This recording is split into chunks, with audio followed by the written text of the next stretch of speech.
What's going on, everyone? Bingo here. I'm with the Dual Factory for episode 36 of X-2 Drop. This week, we wanted to do something fun and take a look back at some of the best two-card combos that have ever existed in Yu-Gi-Oh! This is going to be more for, the game history purposes and just stuff we can remember, as well as like why the two-card combos were so good and how they impacted the meta at the time, and what current two-card combos or just combos in general are in the current format and why they are so good. So this was Joe's topic idea, and I thought it'd be pretty fun, but he's got a lot more legacy experience than I do. I came back in 2016, so he's probably going to monopolize the conversation a little bit, and that's okay. Joe, what made you want to pick this topic in the first place? So I was just sitting there thinking about it, and you had brought it up in one of our previous chats, right? And I was just sitting there, and I was kind of thinking about it and how two-card combos have kind of evolved the game. And what I mean by that is when I got back into playing the game, right? This was 2012, and the big decks were Dino Rabbit, Inzector, Wind Up, and then Chaos Dragons was kind of mixed in there, and then there was a bunch of rogue decks. But Yu-Gi-Oh was more of a one-for-one trading type game where like you were trading you were just doing like one card trade-offs and stuff like that, and not really doing combos and stuff like that. And then we were introduced to XYZs, and that's where we started seeing quote-unquote combo decks start arising, right? So one of the two-card combos that was most memorable to me was Wind Up Magician and Wind Up Shark. It's just probably one of the most infamous combos in Yu-Gi-Oh, right? Yeah. It's one of those things like when you first started, like that was like the first birth of like combo decks, and that's when Patrick Hoban was still playing and stuff like that, and he would later go on to do a lot of other things on top of that, and then he would start talking about how he liked playing combo decks. But that, to me, was one of the most memorable ones because it did a lot of things. Like Magician Shark ended on either the wind-up loop, where it looped all your cards out of your hand, or most of them out of your hand, or ended on Shock Lock, and so on and so forth. Two-card combo, which was Hornet and Dragonfly, which was basically Inzector's version of Magician Shark. But I mean, that's what really stood out to me as Yu-Gi-Oh went from this slow-paced, grindy game to now decks can do stuff with just two cards out of nowhere. And as you see in our current format, like, it's evolved the game even further, where a lot of decks have like a standard two-card opening and then they end on X board. And that's why I wanted to talk about it this week, just to kind of show you how like it's evolved over the years. And for me, that's seeing like a 7 to 8 year span almost. So yeah, okay, I get that, and let's try to do it in as much chronological order as we can, from like oldest to newest. Obviously, we're going off memory here, and it might not be in exact order. We might forget some, but honestly, the first two-card combo that I can think was like meta defining, that broke the game, was the Chaos Emperor Dragon combo, which was probably one of the main reasons for the ban list being created in the first place. Oh yeah, Chaos Emperor and Song, and I remember that. So what it was, for anybody that doesn't know of the infamous Yatagarasu lock, you have a set Sangan, or you have a Sangan on the field, and you resolve Chaos Emperor Dragon's effect, which wipes all resources from everybody, but you get to search Yatagarasu and just keep attacking and locking them out of the game. It was no fun for 11-year-old me, and I'm sure a lot of people hated it. Yeah, that was that's honestly, you're probably right. That is probably what implemented a ban list to begin with, because we didn't have a ban list back then, so that was kind of a scary thought. But that's kind of I guess we'll start that as like the stepping stone in like two-card combos on Yu-Gi-Oh! Like saying like that didn't accomplish like what you see now, where you see like huge big boards. But it was a two-card combo that ended the game. Yeah, right? And like there was only like one way out of it, and that was like having Sinister in your grave and your opponent not having access to another monster before you get to draw. And like that was it. Yeah, so that's where you can kind of see where like the birth of it is, but it didn't really take form or anything like that. No, and after that was checked, I'm pretty sure Yu-Gi-Oh went back to what it was supposed to be, a back and forth tempo game. And then like if you go like as what is it now actually from there, the only another card two card combo from like older formats I can remember is a Gladiator Beast monster and Test Tiger. Okay, explain. I'm not familiar with that one. I'm sorry, not Gladiator Beast monster. Destiny Hero, not Destiny Hero. It was Elemental Hero Prisma and Test Tiger. So one of the combo is you would normal summon Elemental Hero Prisma and you would activate the effect, and you would reveal. I'm pretty sure it was either Gazaris or it was Heraclinos. So it was one of the two. The point of it being is to put a Gladiator Beast monster in the. Oh, it was Gazaris because you need to send Bestiari, right? Yeah. So then you would special summon Test Tiger, and then Test Tiger, you attribute the Test Tiger to return the Prisma because it's treated as a Gladiator Beast monster to your deck, and special summon a Gladiator Beast out of your deck. And that would summon Darius out of your deck, and then Darius had the effect to reborn a Gladiator Beast out of the graveyard, which it would reborn Bestiari, and then you would have the two monsters you needed, one of them being Bestiari, and to be able to go into Gazaris, pop two cards, and then you would be able to attack for 24 or whatever you're doing at that point. So you've already popped two cards at this point. And then Gazaris would tag out for two other Gladiator Beasts. And if you were still just trying to like crack your opponent's board, you could go like Murmillo and Bestiari, pop another card, because Bestiari would pop a back row and Murmillo would pop a monster. And then you could tag them back into another Gazaris and pop two cards. So for that two card interaction going second, you would blow up six cards. And I know later in the ban list that led to Murmillo being put to one and some stuff like that. And that's ultimately what put Bestiari to one and stuff like that. But that was like a two card combo going second that Gladiator Beast executed that I could remember watching happen back in like 2006 and 7. All right. And then honestly, from there, like I can't think of anything till like 2012 that's like meta defining, like this was the format. But I'm also, my knowledge between 2008 and 2012 is limited.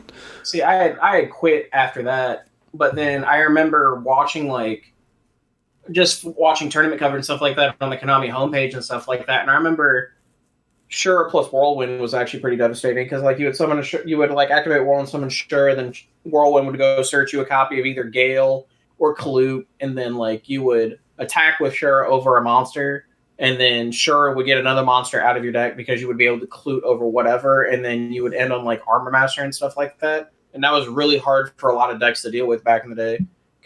And that's why Whirlwind eventually went to one and Kalute went to one as well and stuff like that, because a lot of decks honestly couldn't handle that combo. Yeah, it's hard to wrap your head around Black Wings being, meta relevant, but I know they were for quite a while, right? Yeah, people forget that was a tier 1 deck, and it's actually hilarious to think about it now.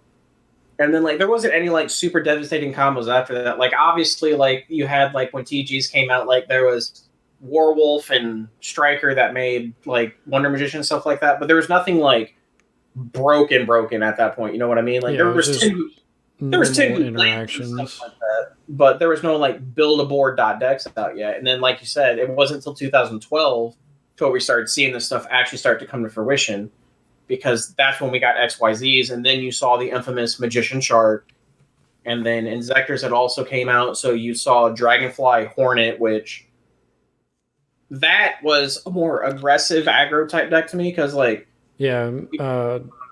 Dragonfly Hornet it just sounds super scary thinking about that format, because you can it feels like infinitely destroy the board. Yeah, basically, like you could destroy cards up to as many as your opponent controlled, and then like you were ending on what was it? Like Leviathan Dragon was a big popular rank 3 out at that time. There was a Exostag was part of the OTK, I know that. And then like you would cycle your one dragonfly would cycle through all of your centipedes and all your other dragonflies in deck because you had like Zek Caliber and stuff like that summoning them out of the deck and stuff like that, and like that combo was just actually just in it, like that just 2-card combo. You know what I mean?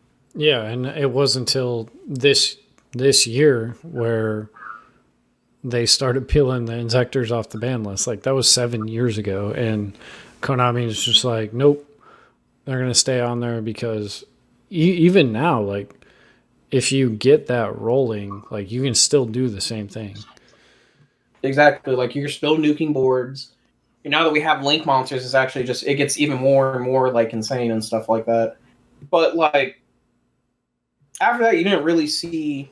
Well, let's jump back to Magician Shark because we didn't really go into detail. So anybody that didn't play during windup format, like Magician, so windups from the OCG, like played completely different, right? Like wasn't Shark a TCG exclusive? Yeah, Shark was a TCG Yeah, exclusive. so before windups were released, the whole community was like planning on windups playing a certain way, and then Windup Shark came out, which completely changed the tempo of the deck. Like normal summon Magician, activate Shark. It led to so much advantage that you can end on Shockmaster, and was it Shockmaster plus a rank 4? Yeah, so or if you had like Avarice in hand, you could loop 5 cards out of your opponent's hand. Yeah, you could loop it, but like the idea was so obviously, like you said, it went normal summon Magician, activate Shark.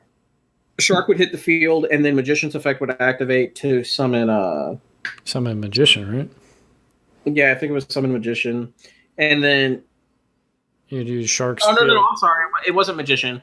So you would go Magician, like I said, Magician summon Shark, then Shark would hit the field, Magician would activate, then you would summon Rat out of the deck. You would overlay into Photon Papilloperative and detach Shark or Magician. I can't remember Shark or Magician. I'm pretty sure it was Magician. But it would switch to the position of Rat, and then you could activate Rat's effect to special summon the monster out of the graveyard, and then continue to pop off. Well, I'm pretty sure you summoned a second Magician and then used the field effect of Shark to trigger the second Magician, and then you overlaid those two. Okay, and then because then you had the Rat and the Shark that were both level 3s on board, and but bring back the Magician. But I don't know, it's been a while. That's where that actually sounds right, because that's where you start getting into the nutty stuff. Because then you would make like Tugboat, and then that would pull Windup Hunter out of the deck, and that's what actually looped the cards out of your opponent's hand. Because once you got to that point, you would go through all 3 of your Zen Mighty, and then that's what would take all the cards out of your opponent's hand, because that's what you were attributing with Windup Hunter. Yeah, and then. If you had Avarice, that's what takes that cards. For people that don't like, before Spiral Double Helix came out, like, and people just say, "Oh, the deck needs a double helix." Like, the Windup Carriers and Mighty like did the same thing for windups that Double Helix did for Spiral. Like, it was nuts, and we still don't have it back. It was that good because I mean, they can just ban Hunter, but the deck's unplayable, so it doesn't matter.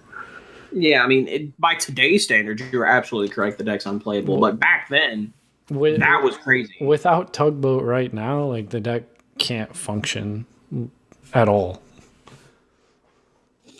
No, but anyways, so what was after windup format? I'm trying to think, because you didn't see like any devastating 2-card combos after that. You know what I mean? Yeah, I mean, I think we're just jumping to 2014. You go to 2014, and then it got insane, because then we had Dragons of Legend was, and then you had cards like Mathematician and Soul Charge, and then like you started seeing a bunch of stupid stuff. Like Jeff Jones came out with a deck that was originally, I can't actually find a list of it on YouTube, surprisingly, that he made, but it was called Soulfire, and that was a 2-card combo with Lone Fire Blossom that just recently went to 2, and Soul Charge turned into Quasar Dragon. And we thought that was insane back then. And then Sahabi, whatever his name, I can't remember what his actual last name is, but then we had Infernity with Soul Charge Oh Armageddonite, my and god. that was full Infernity combo, and that was nuts. Because So like you're what did Infernity combo end on? so the idea was for Infernity is you opened 5 cards and you ended on 11. That was the idea, and But how many were monsters set in the spell and trap? well, we're not going to get into that. Yeah, the idea was, and it made it really, really like scary too, because like we still had 3 Armageddonite, we still had 3 Grepher, and like you could open like Armageddonite and Soul Charge, and that would get you pretty close to the actual like full ending board.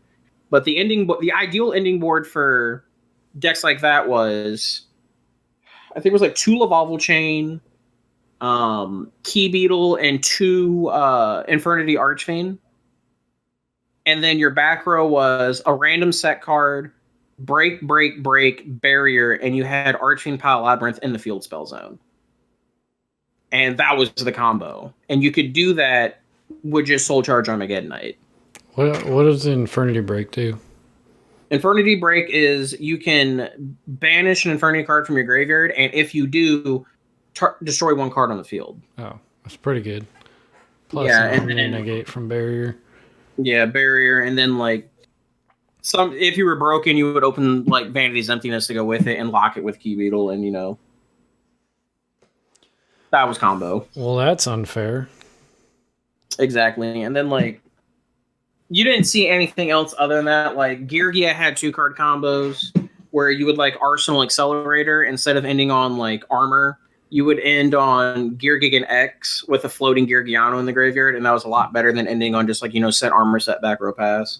But that wasn't like a true 2-card combo like you would see from like Infernity.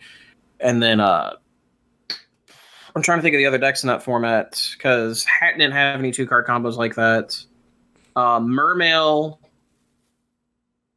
I think it was. I'd like to say Teus and a level 4 ended on the combo that was it was Teus and level 4 now I think about it, because you would go Teus, discard Pike. Yeah, that was a 2-card combo because I would end on Bahamut Shark, Osha, and Mech Equipped Engineer, and that was really hard for a lot of decks to deal with back then because you had to deal with the Mech Equipped Engineer, and then you would have to deal with the Mermail Abyss Trite, which the Abyss Trite was hard enough to deal with because I was a floater that would bring back like Mermail Abyss Pike, and then like it was really hard for decks to deal with. It wasn't at the level of Infernity, but it was still a very hard combo for a lot of decks to deal with. Okay, and then moving forward to when was Cosmo legal? Was that before or after Duelist Alliance?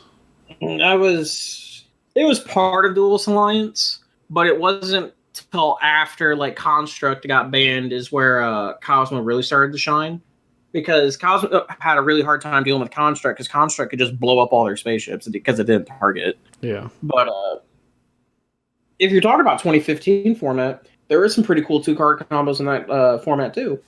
I think about it because I mean they were all more going second combos before Necrons came out, but because after 2014, that's when Duelist Alliance was introduced to the format, and we got 3 brand new decks. And I can't remember exactly how it goes, but I know Shadal going second had a combo with any Chaos monster, and the only ones we had access to at the time were Chaos Sorcerer and BLS. And Chaos Sorcerer was at 2 and BLS was 1, so you only had 3 Chaos monsters. And Shadal Fusion. And going second, I know that was game because your ending board would be, we'll just say like either Chaos Sorcerer, BLS, Construct, and Dark Arm Dragon. And that was an 8,900 damage combo. So before I get distracted with the fun Yu-Gi-Oh, when did the ruling for Sangan get changed for XYZ monsters? Where, like, I know it went through like 2 different rule changes where if you detached it, it got its effect, and then it didn't. It was during Because I know tour guide into Sangan into a rank 3 detached Sangan, like that worked for a short period of time. Yeah, I'd like to say it was during Tengu plant formats when it got changed. Yeah, because I'm just staring at this picture of Sangan on the thumbnail, and I'm like, what the? This is really pissing me off. But Yeah, I have to. I think now it was Tengu plant format because I remember watching Billy Brake and what's his name, Scott Page were doing tabletop form, and then they would one of the popular plays is you would normal summon tour guide and then just summon Sand Game when you got max seed, and then you just pass on that. So I'm pretty sure it was that format. All right. Now that that's out of the way, you just ended with talking about Shaddolls.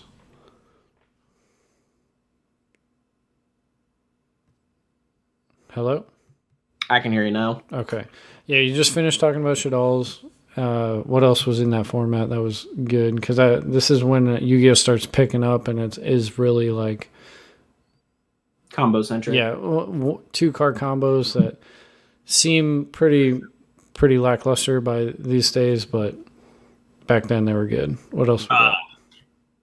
So just kind of like in that little triangle format, there wasn't like a lot of like break my board top 2-card combos, but there were more like kill your opponent 2-card combos. Well, like with one of the major of them being Shaddol, and then Patrick Hoban rears his head again. And at this point, Next Challengers comes out and we get Cliffort, but he started playing BA. And he was talking about how he played an increased number of BA monsters in your deck. And this is where you'll start seeing like the Orcus jokes and stuff like that. But he was telling you how any 2 BA monsters will let you play the game. And that's why he liked playing the deck. Yeah. Burning Abyss, I mean, it's still more or less the same thing. Past that? Hello? Yeah, I can hear you now. Okay. So when you move a little bit further past that is when you start seeing more 2-card combos because the Secret Forces was introduced and you had 2 decks that really shined up that can actually do 2-card combos, which was Necros, which I'll let you talk about that one because I know how much you like Necros. And then there was Ritual Beasts. And even though Ritual Beast wasn't like a super meta-defining deck, you still had 2-card combos in Elder Hawk, which was your full Ritual Beast combo. And what I mean by that is you would end on a Ritual Beast fusion monster. I'm pretty sure it was either Candlehawk, or you could do Ulti Pelio or Ulti Petalfin, whatever one you went. I don't think it really mattered on that one. But you would end on like Steeds, Ambush. Yeah, Elder Candlehawk. Tag out. Yeah. Elder Candlehawk is... I mean, the Ritual Beast combos in general, like they're just really long. That's the only reason Ulti Candlehawk's still at 1.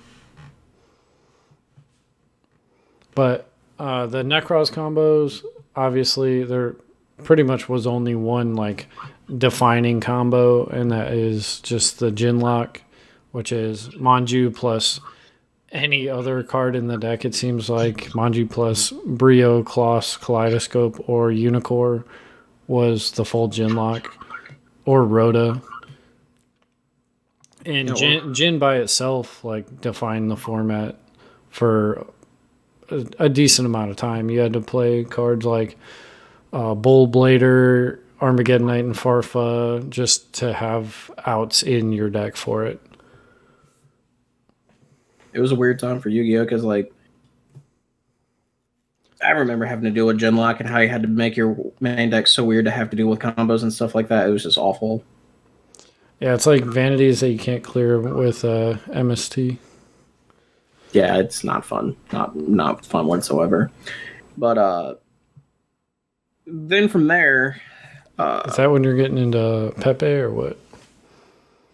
Pepe wasn't here quite yet. But we had Water Down Pepe. Which that deck was actually kind of interesting, but that's where you saw the birth of Luster Plushie. Yeah, and this is basically where modern Yu-Gi-Oh! Started, honestly. Yeah, more or less. So explain Pepe, what it was, and the horrors that it brings.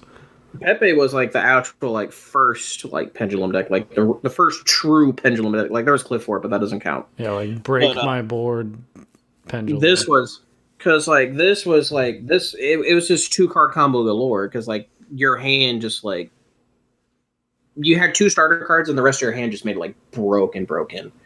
So Luster plushie was Luster Pendulum, the True Draco Slayer, and Performage Plush Fire.